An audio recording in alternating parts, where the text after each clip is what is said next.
ईसा की 4वीं से 9वीं सदी तक पहले वाले चोल अपनी सत्ता ज्यादा विस्तृत नहीं कर पाए, अपना साम्राज्य ज्यादा विस्तृत नहीं कर पाए, उन्हें ज्यादा ख्याति नहीं मिली। पर 9वीं सदी के बाद जो चोल राजा आए, जैसे विजयालय वगैरह, उन्होंने बहुत ख्याति प्राप्त की और अपने साम्राज्य का विस्तार भी किया। चोल साम्राज्य की जानकारी हमें कहाँ मिलती है, कैसे मिलती है? इस मार्को से, मार्को पोलो से, मुस्लिम इतिहासकारों से और ग्रंथ वगैरह से, मतलब संगम काल के साहित्य से मिलती है। संगम काल का साहित्य प्राचीन स्मारकों आदि से भी मिलती है, मार्को पोलो से भी मिलती है। उस समय दक्षिण के राजाओं की चोल साम्राज्य की जानकारी विजयालय के द्वारा यह चोल साम्राज्य पुनः स्थापित हुआ। 850 ईस्वी से कुछ पहले इसका शासन काल माना जाता है ना। 850 ईस्वी से कुछ समय पहले इसने उस समय वह पांड्य के अधीन था। पांड्य और पल्लवों की सेना के युद्ध के दौरान इसने तंजौर पर अधिकार कर लिया। फायदा उठाओ, 2 लड़ रहे हैं, 20 से निकल लो। तंजौर पर अधिकार कर लिया और उसे अपनी राजधानी बनाई। इसने नरकेसरी की उपाधि धारण की। नरकेसरी, विजयालय ने नरकेसरी, कौन केसरी? नरकेसरी की उपाधि धारण की। इसके बाद इसका पुत्र आदित्य प्रथम राजा बना। आदित्य प्रथम जो इसका पुत्र था राजा बना। 880 ईस्वी में राजा बना। यह शिव का उपासक था। इसने शिव जी के सम्मान में अनेक मंदिर बनवाए।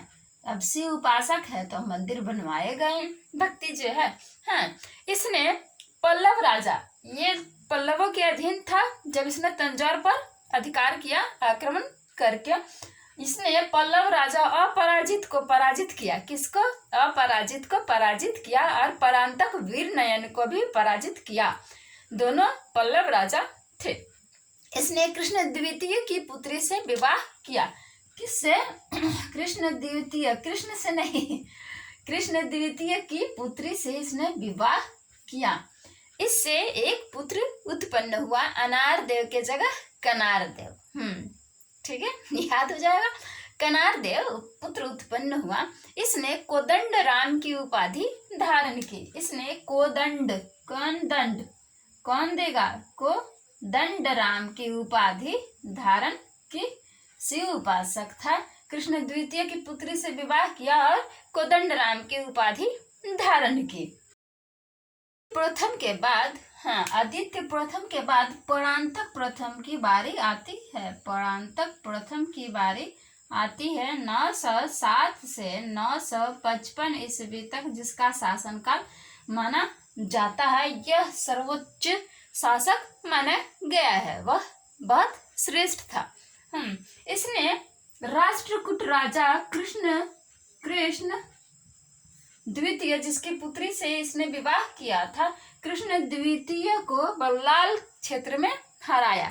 बल है तो आप हराते हैं, है ना। बल्लाल क्षेत्र में हराया। बल्लाल क्षेत्र में हराने के बाद इसने कौन सी उपाधि धारण की? तो वीर चोल। जब हराया तो वीर तो हो ही गया, तो इसने बल्लाल क्षेत्र में हराया और वीर चोल की उपाधि धारण की। इसके पहले भी यह वीर था, बट इसने वीर चोल की उपाधि धारण की हराने के बाद। फिर इसने पश्चिमी गंग और कृष्ण तृतीय, ये सारे राष्ट्रकूट राजा, कृष्ण द्वितीय, कृष्ण तृतीय सब हारे। कृष्ण द्वितीय को हराने के बाद कृष्ण तृतीय को भी इसने हराया। कृष्ण तृतीय को और पश्चिमी गंग की संयुक्त सेना को इसने हराया। तोंड मंडलम पर अधिकार कर लिया। तोड़ेंगे, है ना, हराएंगे, तोड़ेंगे, तो तोंड मंडलम पर इसने अधिकार कर लिया कृष्ण तृतीय और पश्चिमी गंग के संयुक्त सेना को हराने के बाद। सिंह द्वितीय से पांड्य शासक राज सिंह द्वितीय से मदुरा छीनकर छीन कर मदुरै कोंड की उपाधि धारण की। हाँ, जो छीनो वही उपाधि धारण कर लो।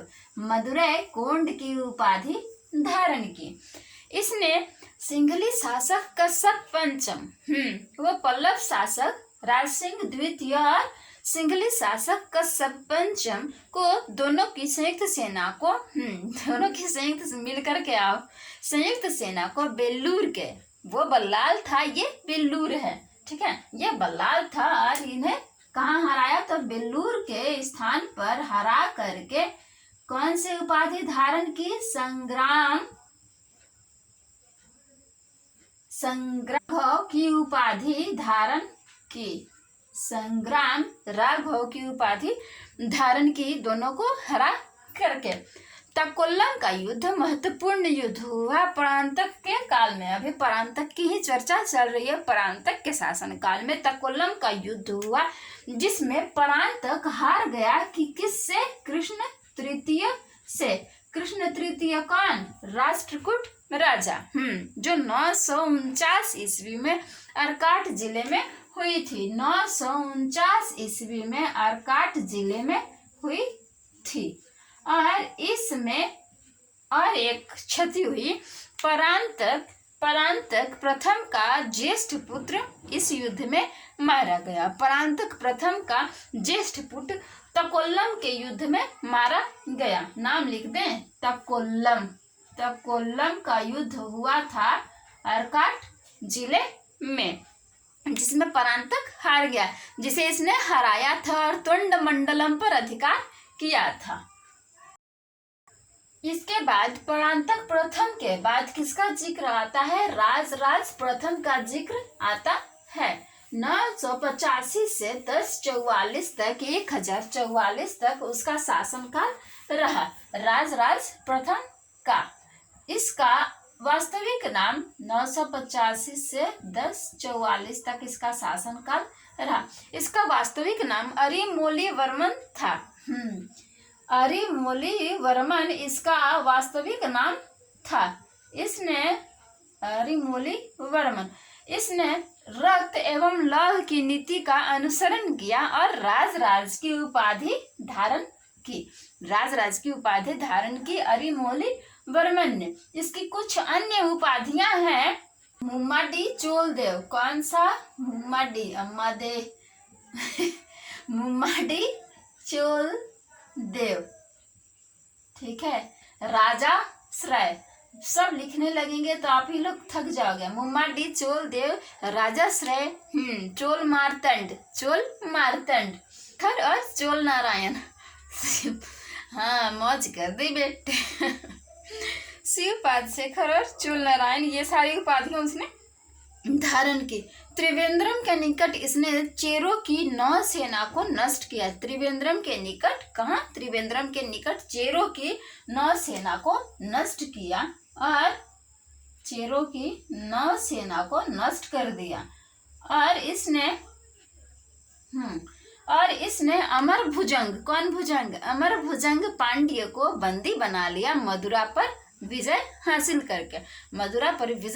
करके अमर भुजंग पांड्य को बंदी बना लिया। इसने लंका के राजा महेंद्र पंचम को पराजित किया। महेंद्र पंचम के उत्तरी राज्य को, उत्तरी प्रदेश को विजित किया, उसे विजित किया।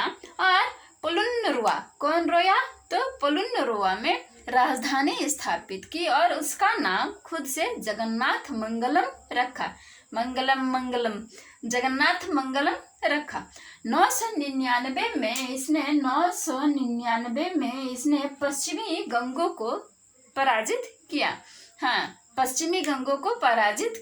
और गंगवाड़ी, तदिग्गेवाड़ी, कौन सा वाड़ी है, गंगवाड़ी, तदिग्गेवाड़ी और नोलम्बवाड़ी पर अधिकार कर लिया, जिस पर 125 वर्षों तक चोलों का ही शासन रहा।